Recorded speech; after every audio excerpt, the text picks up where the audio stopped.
20%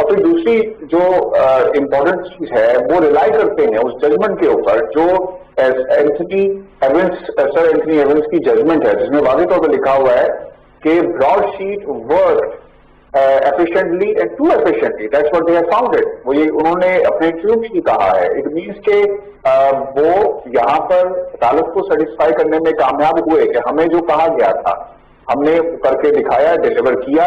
اب حکومت پاکستان یا اس وقت کی نیب یا اب جو بھی اس طرف سے موقف آ رہا ہے, اگر اس میں کہیں پہ صداقت نہیں ہے, اگر براڈ شیٹ نے ڈیلیور نہیں کیا, کیونکہ کچھ روز سے جب یہ جو اسٹیٹمنٹ جاری ہو رہی تھی کہ broadsheet fail to deliver, انہوں نے کہا کہ why don't we just go and open this arbitration judgment, اور پھر یہ جو arbitration جو ہے اس اوپن کرتے دنیا دیکھے گی کہ اس میں کیا کیا کچھ لکھا ہوا ہے.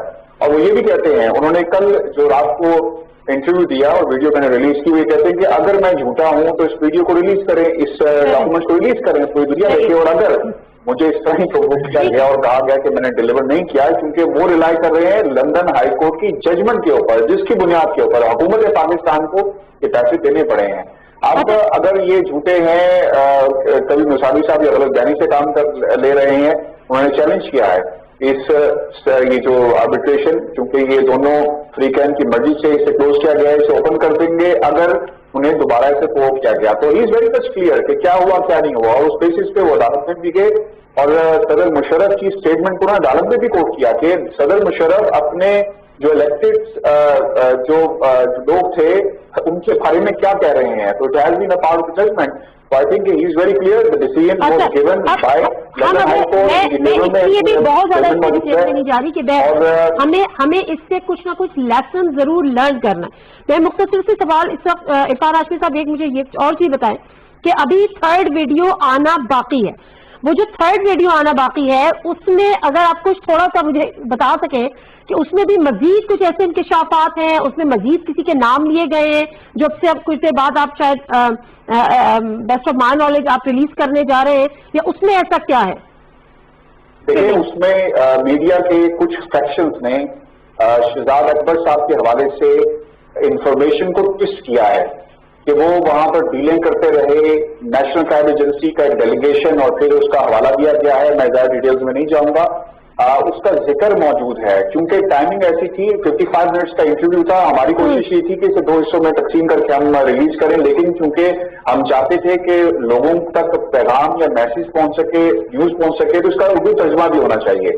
By the time we reach to a certain point اور ہمیں اس کو ریلیز کرنا پڑا. لیکن جس دن حسین نواز کا انٹرویو آیا, پھر اس کے بعد انہیں تھریٹس ملنا شروع ہوئے, سو کال جو کال آئی days, know call I D سے جو لوگوں نے انہیں کہا کہ ہم آپ کو ڈیفیمیشن میں آپ پہ کیس کریں گے وغیرہ وغیرہ, تو ہمارے لیے ضروری ہو گیا کہ ہم ان کا موقف لے کر آئیں, تو ہمیں اسے روکنا پڑا. آج جو نادیہ ویڈیو ہم ریلیز کرنے جا رہے ہیں, اس میں ایک تو شہزاد اکبر کے بارے میں کیا کہا ہے, اٹ از ویری امپورٹنٹ کیونکہ اپوزیشن اس کو یوز کر رہی ہے. میں جو کچھ کبھی مساوی نے کہا امانتاً لوگوں کے سامنے رکھنا چاہتا ہوں, اور یہ ایک زیادتی ہوگی کہ اگر ایک شخص کے بارے میں ایسے بات کی جا رہی ہے اور اس نے ایسا نہیں کیا تو اس کو کلیئر ہونا چاہیے. اور امپورٹنٹ بات یہ ہے کہ یہی کبھی مساوی انہیں مین آف انٹیگریٹی کہہ رہے ہیں, اور پھر اس کے بعد اچھا ایک صاحب میں اس سے پہلے کہ جنرل صاحب کی طرف جاؤں, صرف ایک سوال کا جواب. آپ نے کہا حسن نواز کا یا حسین نواز کا فون آیا کبھی مساوی کے پاس؟ نہیں, حسین نواز کا بھی, حسین نواز کا ایک جواب آیا, ایک میڈیا پر ایک ویڈیو ریلیز کی گئی جس میں انہوں نے اس پورے حوالے سے اور اپنا ریئیکشن دیا. Obviously that was the first reaction came from the even field کہ براڈ شیٹ کے کبھی مساوی اگر یہ کہہ رہے ہیں.